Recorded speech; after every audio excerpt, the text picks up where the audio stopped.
दुनिया के सामने सवाल है कि क्या ईरान के पुलों, बिजली घरों पर हमला युद्ध अपराध नहीं है, क्योंकि यह सिविल इंफ्रास्ट्रक्चर है। ट्रंप कहते हैं कि उन्हें इसकी कोई फिक्र नहीं। सवाल यह भी है कि क्या ईरान तबाह हुआ तो दुनिया का ऊर्जा संकट और बढ़ेगा, इसकी भी अमेरिका को कोई फिक्र नहीं। और सवाल यह भी है कि क्या ट्रंप ईरान में पावर प्लांट तबाह करके आंतरिक विद्रोह से तख्ता पलट की उम्मीद तो नहीं कर रहे हैं, क्योंकि उन्हें लगता है कि अगर पाषाण युग जैसी स्थिति पैदा होगी तो ईरान के भीतर एक बार फिर एक और रिवॉल्यूशन हो सकता है। इन तमाम सवालों पर दंगल में हम चर्चा करेंगे। विदेशों से खास मेहमान भी हमारे साथ रहेंगे। बैटल ग्राउंड पर क्या हो रहा है वो हाल भी हम आपको बताएंगे और ताजा तस्वीरें भी ग्राउंड जीरो से हम आपको दिखाएंगे। लेकिन पहले ट्रंप की धमकी पर और ईरान के जवाब पर यह रिपोर्ट देख लेते हैं।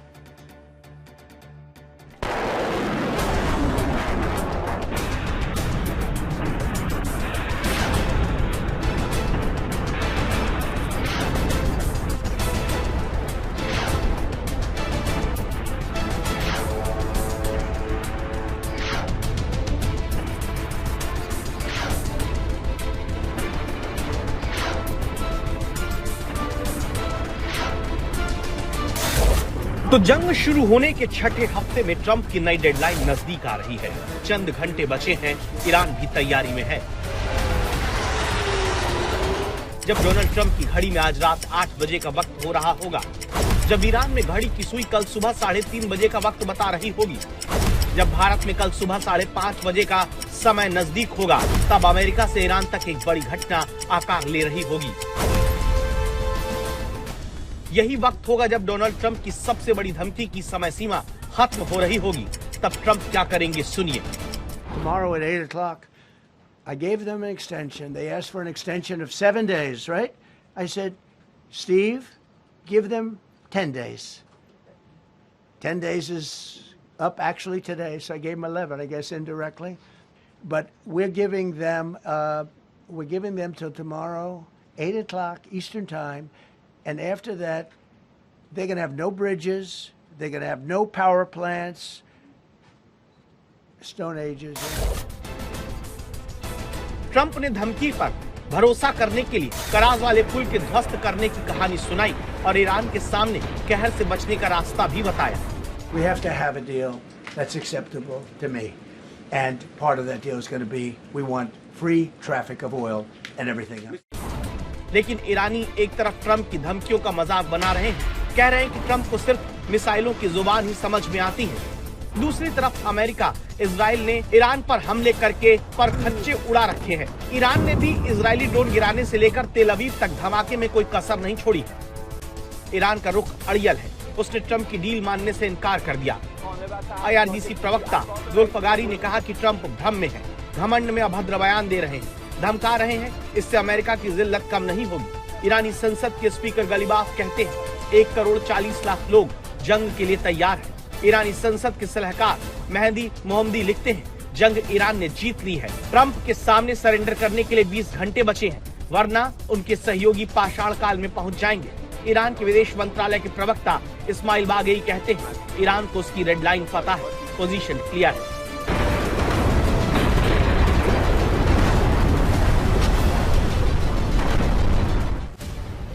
और ईरान के खेल और युवा मंत्री तो नौजवानों से ईरान के पावर प्लांट्स की हिफाजत के लिए मानव श्रृंखला बनाने का आह्वान कर रहे हैं। ईरान ने और धमकी दी है कि अगर उसके पावर प्लांट्स और पुलों पर हमले तेज हुए तो उसके सहयोगी हॉर्मूज के बाद अब बाब अल मंदेब वाला रास्ता भी बंद कर देंगे।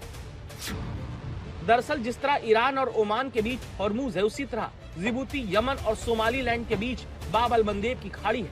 ये खाड़ी लाल सागर को अदन की खाड़ी से जोड़ती है, जो दुनिया का अहम रूट है। ट्रंप की धमकियों के बीच ईरान के सुप्रीम लीडर के सलाहकार अली अकबर विलायती ने कहा है कि हमारा रेजिस्टेंस मोर्चा बाब अल मंदेब को भी हॉर्मूज की तरह देख रहा है। दरअसल बाब अल मंदेब का नियंत्रण काफी हद तक ईरान समर्थित हूती विद्रोहियों के हाथों में है। हूतियों ने चेतावनी दी, अगर दूसरे देश ईरान के खिलाफ युद्ध में शामिल हो रहे हैं तो वो इस रास्ते को पूरी तरह ब्लॉक कर देंगे। ऐसा होता है तो इस रूट से होने वाले तेल, LNG, अनाज और उर्वरक की सप्लाई ठप हो सकती है, क्योंकि इसी रूट से एशिया और यूरोप को रोज 90 लाख बैरल तेल के अलावा 8% LNG की सप्लाई होती है। इसके अलावा 1 लाख करोड़ डॉलर की कार, इलेक्ट्रॉनिक्स, अनाज, कपड़ों का कारोबार भी इसी रास्ते से होता है।